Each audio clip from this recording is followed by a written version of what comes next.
On behalf of the Professional Baseball Strength and Conditioning Coaches Society, I'd like to welcome you to the PBSCCS Podcast. I'm your host, Chris Messina.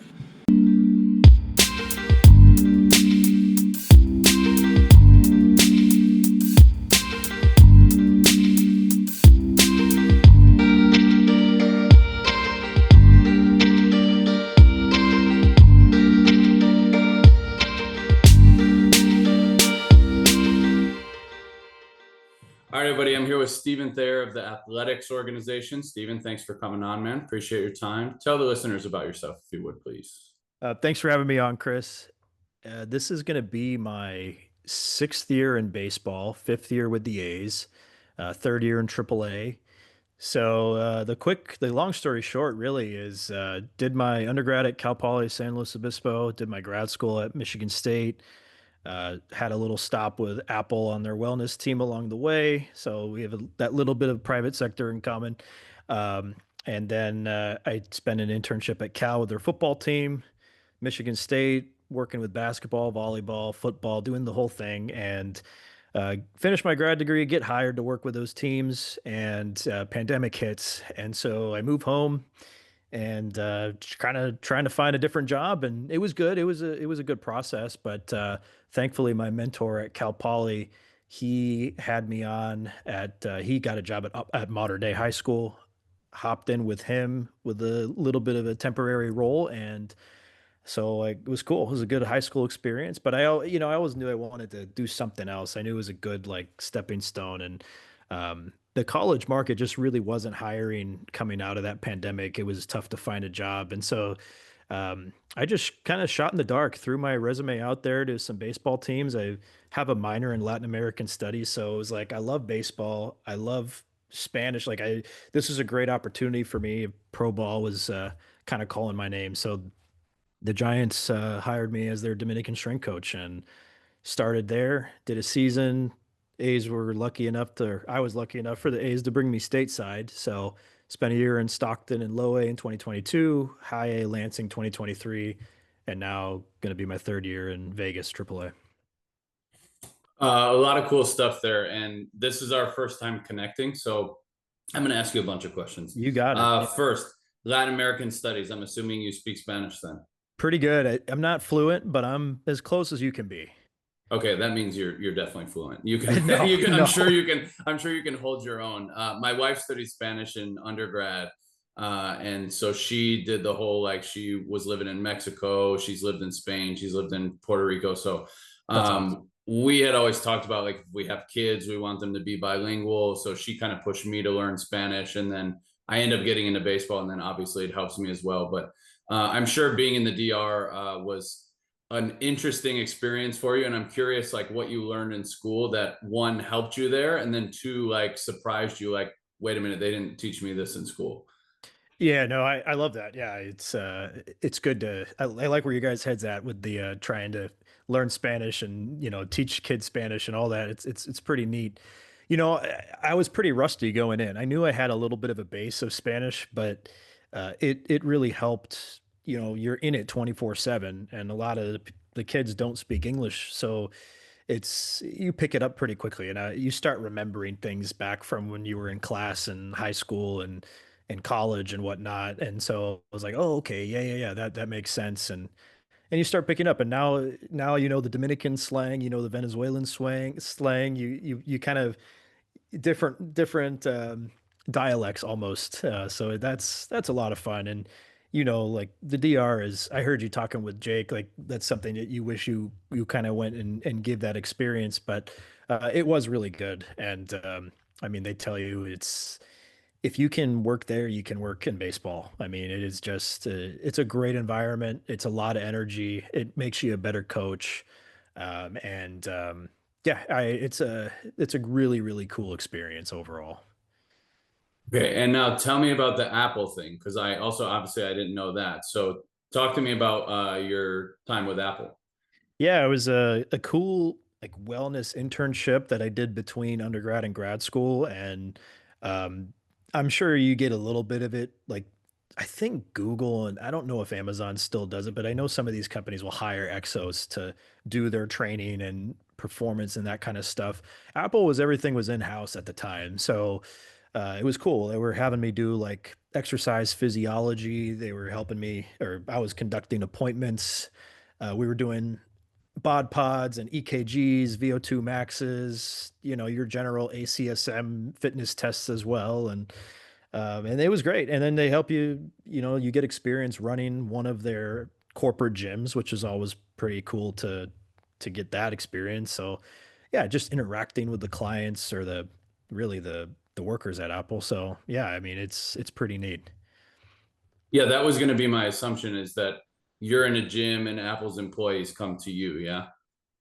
Yeah, that's one of the pieces. Yeah, and Okay. the cool part was the clinical piece is that you actually are like part of their like medical system. They have their nurses, their doctors, their chiros, they have everything, and you're kind of the exercise physiologist. And so you go in there, they send you to do the EKGs, the VO2s, the all right, like let's help this guy or this girl with their overall general level of fitness. And then probably my last question for your intro here, you were talking about all the internships you've done and you worked some high school. I didn't hear you mention baseball in there. So what specifically was the draw to baseball? Was it literally they're just offering jobs when other places weren't, or was there something in the back of your mind that was like, I really want to go into baseball? Yeah, I mean, I'm glad you brought that up. Baseball's my first love. I've played it since I was 4. I just watched a ton of baseball, as much of a baseball fan as is the next guy. So just love the sport. And, from a coaching perspective, I did get a little bit when I was working at Mater Dei. You work with all the teams pretty much at the high school level. So you get a little bit of that background. But I mean, just like anything, strength and conditioning degree, education, all this stuff, like it prepares you to pretty much work in any sport. And so it's like, and having the background of just playing and learning, and I didn't play at a high level or anything, but love the game, and it was pretty easy to pick up the training tendencies and like what do we need to apply to this sport specifically versus my heavy football background or basketball background. Yeah, that was my worry when I transitioned out of baseball, was like, I've only been in baseball for the last like decade of my life. Am I going to be able to train other sports? And then you realize there are the differences and there are the little intricacies like you're talking about. You pick up on those kind of tendencies of things. But generally speaking, like good training is good training, and understanding the principles of training apply across every sport. Obviously there's some nuance to it if you go to soccer versus football versus basketball versus baseball, whatever, but like especially in my setting in the off season, like there's a lot of crossover between like how I view programs for the groups that come in, regardless of if it's baseball or not. Yeah, and it's like a lot of the foundational stuff is the same. Everybody needs to squat, hinge, lunge, push, pull. Like there's a lot of that, and obviously we're a very rotational sport, so we have to really be knowledgeable in that area. But yeah, no, that's really cool. Another point you might be able to talk on, you get to work with different sports at Exos, like there is a different culture piece too, right? You pick it up pretty quickly, but working with baseball athletes versus football, basketball, soccer, learning the lingo and learning kind of the type of athlete, I think that's kind of fun. It's like putting the puzzle together of what makes these guys or these girls go. Yeah, totally. The biggest one for me that I've been called out on is spikes. I'm like, hey, grab your spikes, guys. And depending on the sport that's in there, like, what are our spikes? You mean our cleats? You Yeah, mean yeah. our boots? You mean our? I'm like, you know what I'm talking about. Just put on the shoes that we're gonna wear for the turf, not in the weight room. And they're like, we got to give you a hard time, dude. You got to learn our lingo and everything. So, yeah, that is an interesting point of just like you see different sports come in. And again, I think the beauty for me is that generally speaking, when you're in a private setting, like people are paying to come to you. So like they're pretty motivated to train, and it's the off season. So when we were talking before this, like you kind of get to be a little bit more of like a true strength and conditioning coach versus like being in season, you have to balance a lot more factors.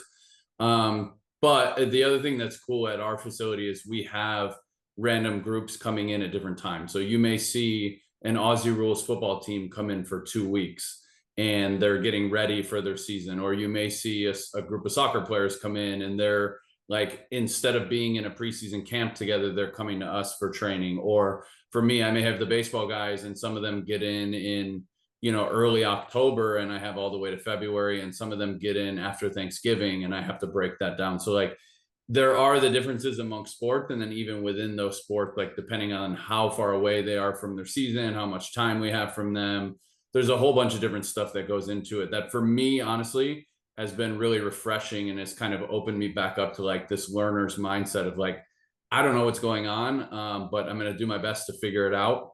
And then, like I said earlier, you kind of lean on like the experience you have and the things you've read and all the things you've learned and your mentors. And honestly, the other people in the facility, the other coaches have been amazing for me to be like, hey, I've never really trained football guys. Like, what do you got that can help me? And everybody's been super open and welcoming. So it's been a blessing. I don't ever look at it as like a step back from baseball. It's a lateralization for me, just to something different in my career that has kind of like reignited that spark in me, which is really exciting, honestly. Yeah, no, that's great.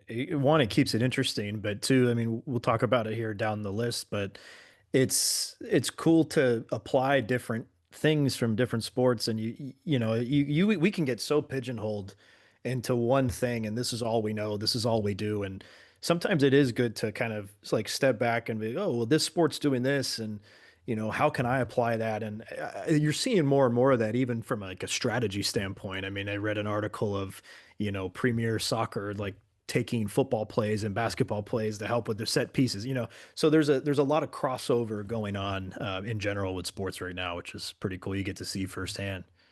Yeah, I always tell everybody if I do end up going back into baseball that I will be a much better coach than I was before, because I have all of these experience with these different athletes in these different sports now, that I can take a lot of the things that I'm learning here and kind of bring them into the baseball setting. It's like kind of a new and fresh perspective while still having that base of knowledge of the 9-10 years I was in baseball. You know what I mean? Absolutely. Speaking along the lines of your time in baseball, though, what is your best professional baseball story thus far?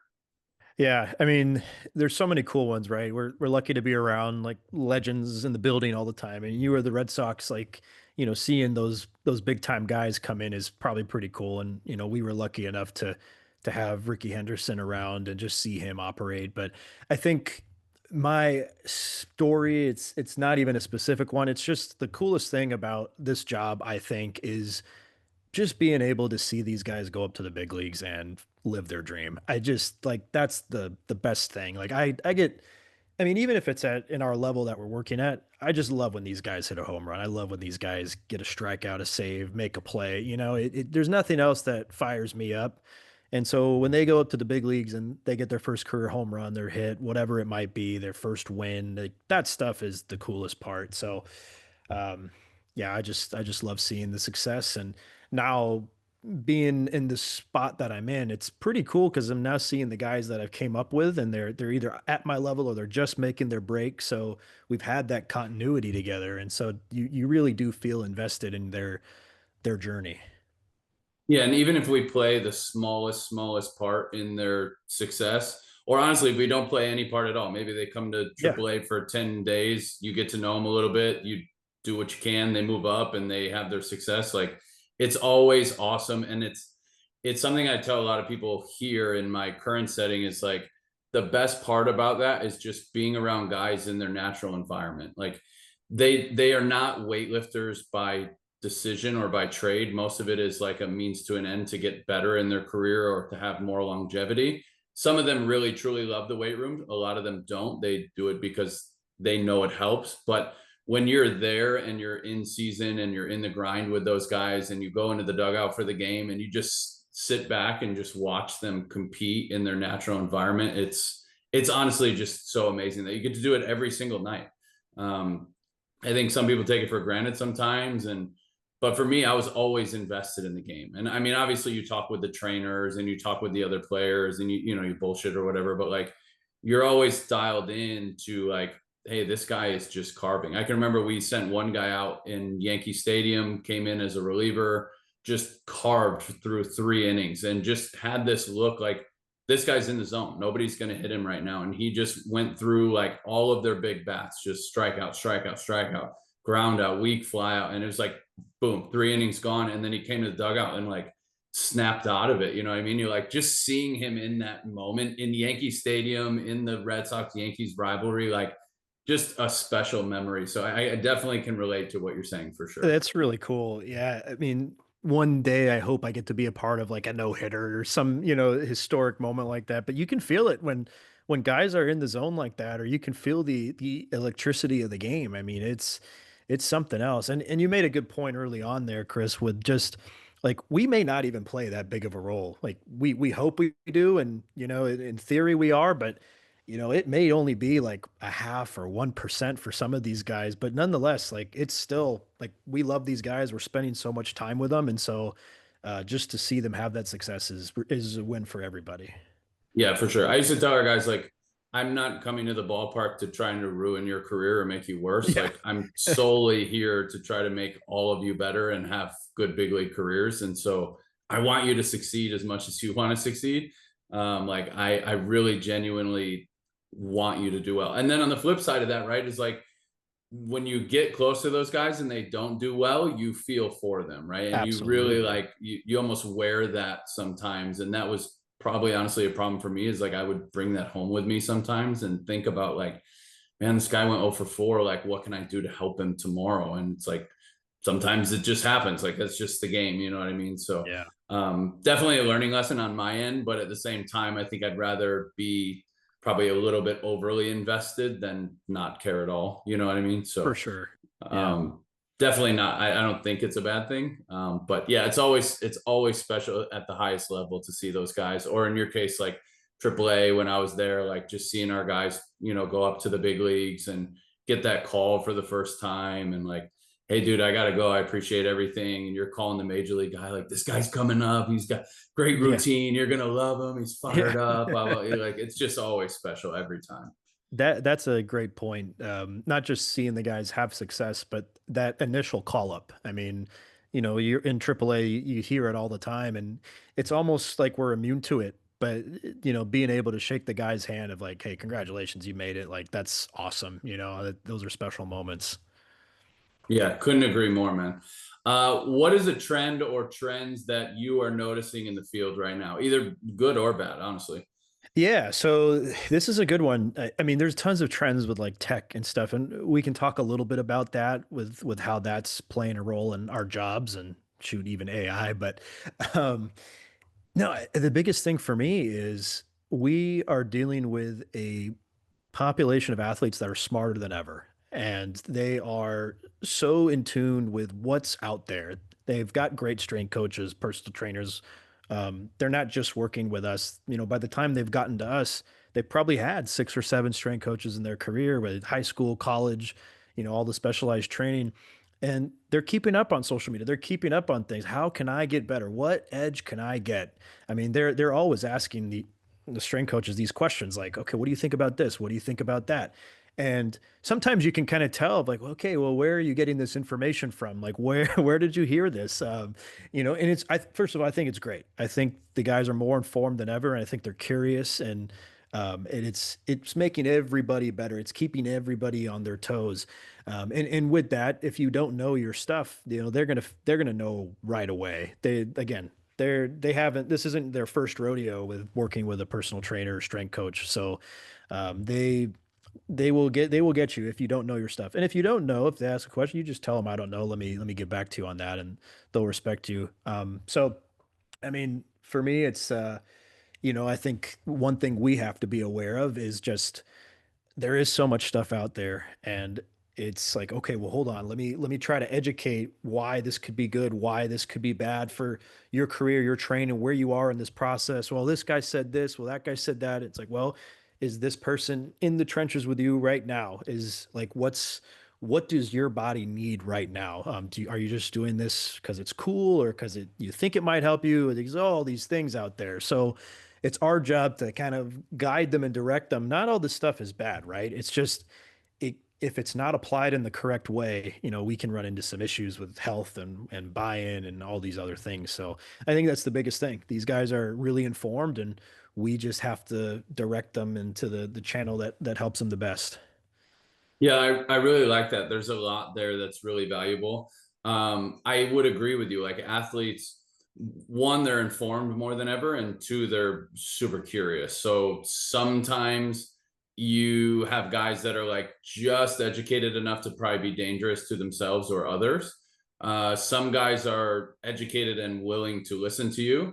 Some guys don't care. They just want you to tell them to do whatever you want them to do. And then kind of everywhere in between, right? So it's one, it's understanding that that is a reality. And then two, like having to have like the awareness, the social awareness to actually navigate different conversations with different people, right? Like if you're talking to the guy who's educated and open-minded, that he just wants to learn from you. And it's a little bit easier to have that conversation, where there's other guys who are educated enough where they'll come to you just to test your knowledge. And those ones, like, if you get caught in a lie, you're screwed. Which, to your point, you know, you said, like, if you don't know, just say, hey, I don't know, I'll get back to you, I'll do some research on it. And then there's other guys, like I had a guy when I was with the Sox, and he had 10 years in the big leagues, and he's just like, tell me what to do, I'll do whatever you say. They hired you for a reason, they believe you, they trust in you, so do I. Just tell me what to do and I'll do it.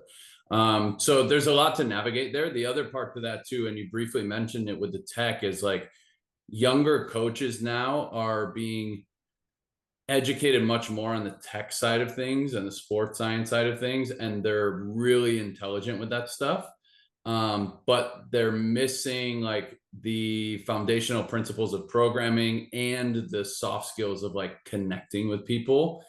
And so it's really an interesting like dynamic of I have younger coaches that work under me here at my new spot. I do the internship coordinator stuff. So a lot of these interns are coming in and they're like, yeah, I know force plates, I know force frames, I know Nord boards, I know timing gates, I know this, that.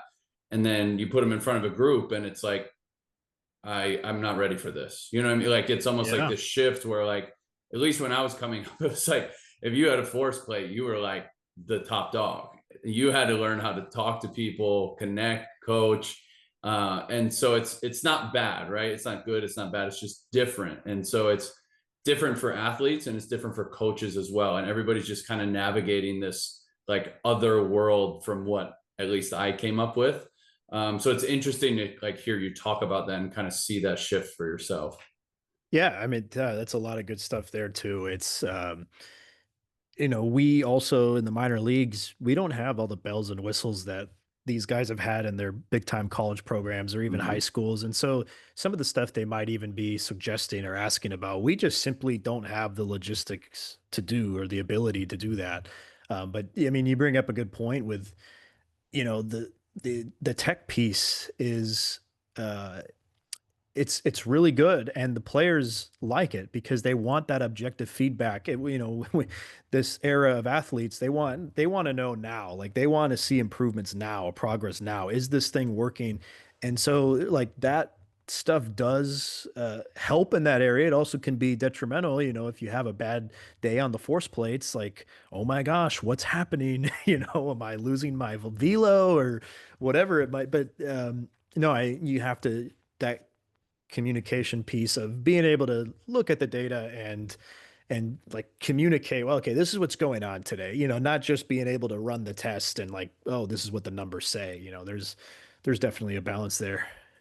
Yeah, there's definitely a story behind the data. And I agree with you. I mean, we would jump guys and they'd be like, what did I get? What did I get? Why is my jump height down? And I'm like, dude, it's like 0.2 centimeters down. It's not a big deal. Like, I've been training hard. Why is it down? I'm like, yeah, but look at these other metrics. They're going up. Like, this is good. And they're like, I don't understand this.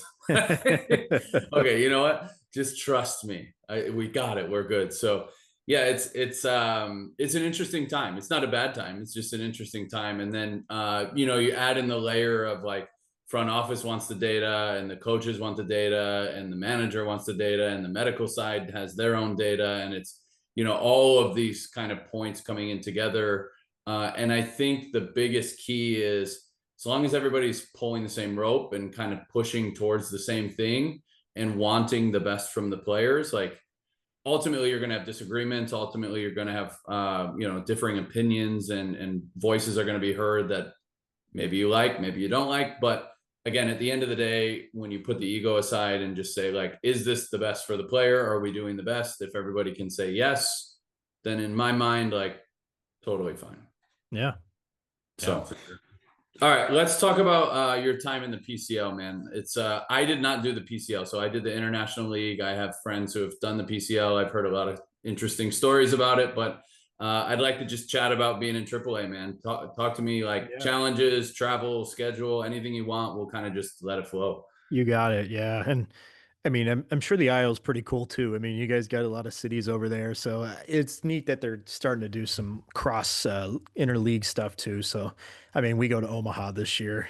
Okay. That's our big trip. But um, AAA is a fun level. It's a lot of fun. PCL or I'm sure IL. There's a lot of similarities. I'll start with kind of the basics. Like, travel with flights it's always a consideration. It's not bad just because we have the 6-day series is now, which is huge. I mean, I don't think the schedule is bad by any means in that regard because you're 1 week home, you're 1 week on the road, sometimes two, but overall that's not big deal. You have some time zones that you got to account for with some of the jet lag stuff. I mean, even 1 hour can have an effect on some guys, but sometimes it's 2 hours, so there's little things like that play into it.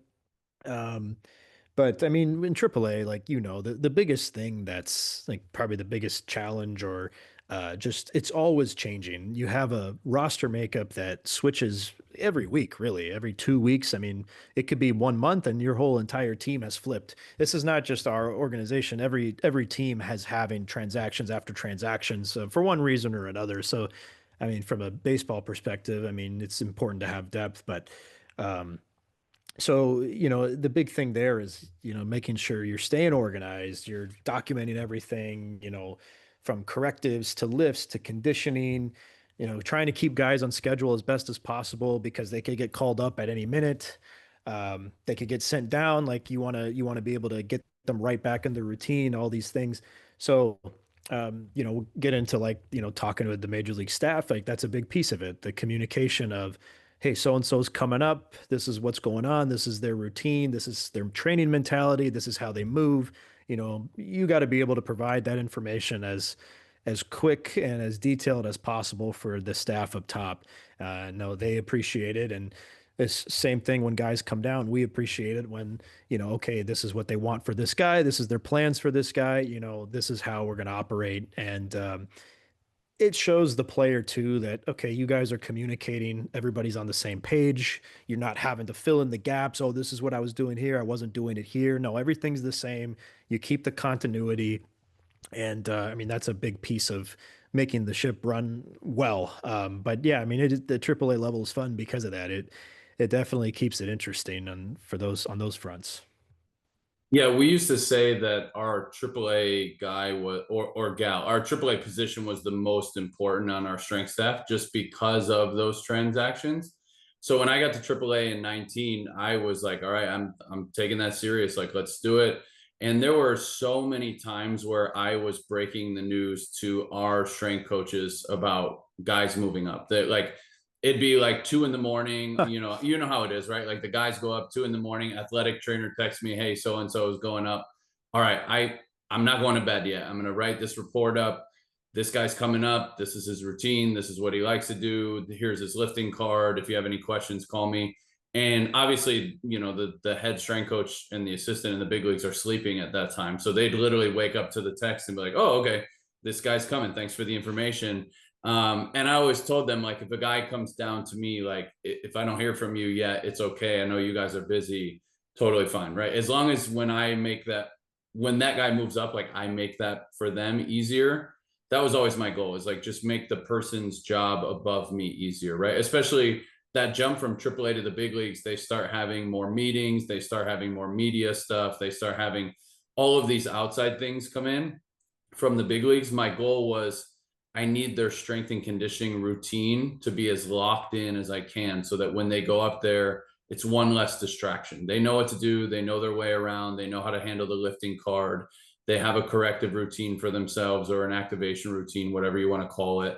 Like they have all these things in line so that when they go up there, it's one less thing to worry about when all these other pressures start piling on. So when you're moving guys up, what is your process? Is it like, do you do a formal email? Do you guys have like a questionnaire? Is it just a quick text, a call, voice message? Like, how do you handle that? Yeah, it's we generally write a transfer report and send it out to all the higher ups, and everybody knows, everybody's cued in on what's going on. So you keep it as detailed as possible. This is what they've been up to. Refer to their lifts of this is what we've been programming, etc. Call if you have questions.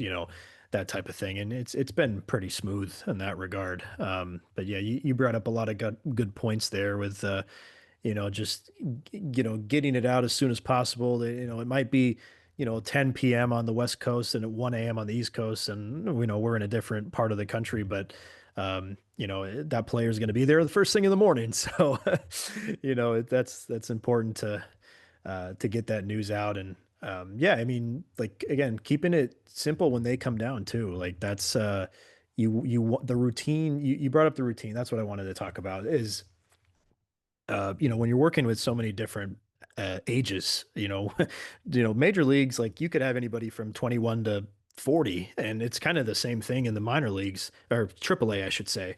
And so that's where the kind of the fun part of this level comes in, is the art of, all right, how do I program for a 36-year-old journeyman pitcher versus, a 21-year-old underdeveloped physically guy coming up, and he's going to make his break soon. Like, there is a little bit of a difference there. And that's where the fun of it comes in. It's okay, well, the older guy might need a little bit more adjustments. He's probably has a bigger injury history, and he's probably had so many routines over the course of his career, and he knows what works for him.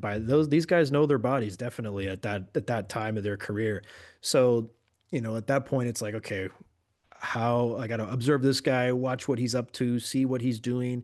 And most of the time, like, the stuff is in line with what we're trying to do anyway. But, you still want to kind of get a gauge of their mentality and their proficiency. Of course, we do assessments when we first get guys, and we try to do it periodically throughout the year to see how they're doing. But so there's going to be a little bit more give and take with the vets there on what we need them to do and what they do for themselves, et cetera. Versus the younger guys, the guys that are coming up through our system, we try to keep it a little bit more structured. We try to really, like, okay, this is what we need you doing. This is our long-term, physical development plan. This is what you're going to be required to do at the big league level. And so, that piece is a big thing we're dialing in. Yeah, I really love that. I had a guy in 19 in AAA, been with a couple other orgs, been around a long time, had a couple World Series under his belt, basically like a lefty at the end of his career, just trying to give it one last shot. And he came to me right away and he's like, don't care what your program is. I'm not doing it. I have my own thing. I'm just here to try to get to the big leagues. Like, I don't even bother trying. And I was like, you know what? Totally fine. Let's do this. So I did exactly what you said, right? I observe, I keep an eye, I check in, I take note of what he does.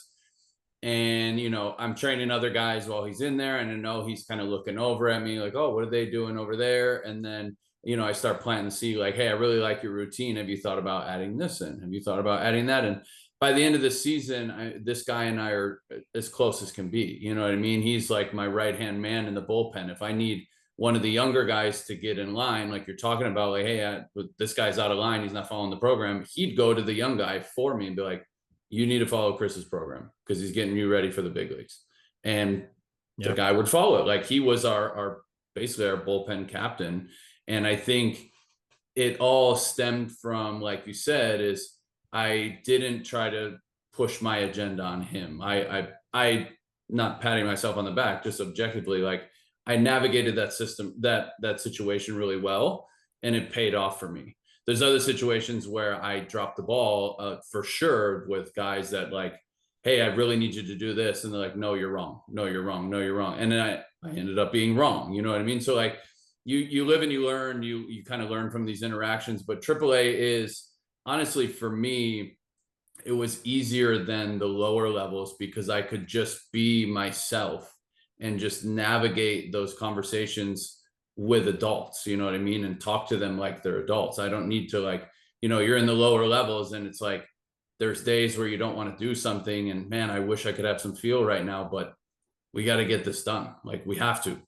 It is what it is. Where in AAA, it's like, all right, I got a guy who's 35, like he's telling me his knees are aching because he's, old and he's got kids. Like I got to believe him. Let's kind of work around this. So it's definitely good practice for preparing you for the big leagues. And then when you jump to the big leagues, there's a whole bunch of new things that come up that you're like, well, sure. I didn't see this in AAA. Yeah. But that AAA position is so vital because, like you said, the diversity of just, we got the 20-year-old prospect, Uber prospect that we got to keep on the plan. And we got the 35-year-old journeyman that everybody's given up on except himself. And I'm going to believe in him too. And everywhere in between. So it's a lot of fun. It really is. Yeah.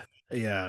And to those points there as well, you know, they might be with you longer than just that season. That you never know what the organization plans might be for a certain guy. And so like just because a guy might be more on his own program or not really receptive to what we might have for them, like it starts with the rapport, right? It starts with that getting to know the guy, getting to know that you care about them, the communication piece, listening, and then like you said, kind of throwing out like, hey, have you thought about this in your routine? Or hey, like you think we can incorporate one or two of these things? I think it might help you X, Y, and Z. They're going to be more inclined to listen if you have a relationship with them. And over time, the goal, and you're hoping that, okay, like now this guy is more bought in and he may still have his things that he's always going to want to do, and that's fine. And but if I can get to him a little bit, of, hey, this is a win. And it's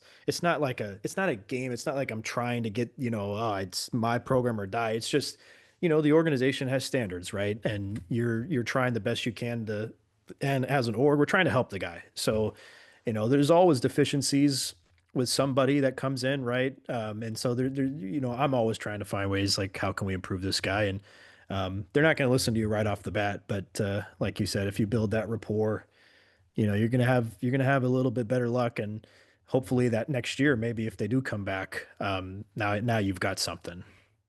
That's the other thing with AAA too, is there's so many guys that have been either free agent signings or trades that have been in other orgs compared to the other levels. When you're an A-ball, that most of the guys there are your org guys. Double A, Right. you get a little bit of a mix, but by AAA, like a lot of times you're filling up depth roles with free agents from all over. And so they may come in and be like, dude, I'm not doing the Red Sox way. Like I was with the A's, way better. I'm sticking with that. And like, do you take it personal or do you just help the guy? You know what I mean? Like you got to help the guy. So that is another kind of layer to AAA. The one thing I wrote it down here, I wanted to talk about is the 6-day series. Yeah. We did not have that. So when you're like, oh yeah, flying's not that bad. Flying was a nightmare for us because we'd be in and out. The worst stretch we had was we flew to, I think, Durham. Then we bused to Charlotte. So we played 3 in each of those. We flew to Philly. We played 2 days in Lehigh. Then we bussed home. And then we had a doubleheader or something. We played like 10 games in like 9 days in like 4 different cities. And it was just, we had a lot of bus trips. That's the one thing that I've heard in the PCL is you guys fly a lot more than the IL. And it used to be like all of our trips in the IL on our division were bus, and then we would fly to the opposite side of the division. Where now, like you said, I think there's a little bit more crossing over, so they might actually fly a little more. But yeah, that was like my first taste of what like a big league schedule is like. Is we had like 3 flights in like 4 days or something. I don't know, something ridiculous that I was just like, oh, this is unfamiliar to me. We never did this in Double A, But now the 6-day series, like, all right, yeah, it sucks that we got to fly, but at least we're going to stay there for a week. It's not that bad. Yeah.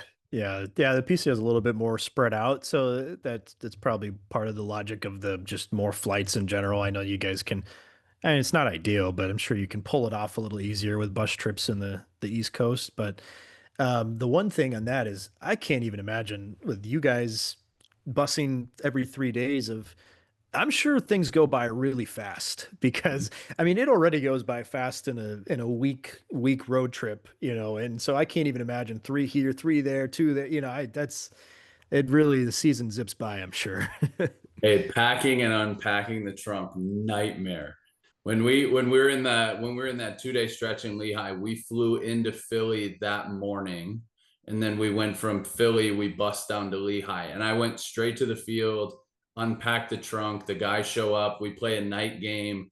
Next day game, getaway game, and so we're playing and pack the trunk. Right, the trunk was unpacked for like 16 hours. I was like, oh my God, this for a while. And you know how it is, like you can't not unpack the stuff because the one time you do, the guy's like, hey, where's the water bag? Or Yep. hey, where's the Yep. bands? Or where's the med ball? And you're like, dude, seriously, you can't go one day without that water bag. Like, no, I need it today. I'm all right, if you say so, I'll get that water bag out for you. And then they use it for like, 3 half-ass swings, and then they throw it to the side, and you're just like, it's a good thing I don't have any hair, because I would have been pulling my hair out the whole time. But All right, everybody, that's going to conclude part 1 of this 2-part interview with Steven. I hope you enjoyed this one.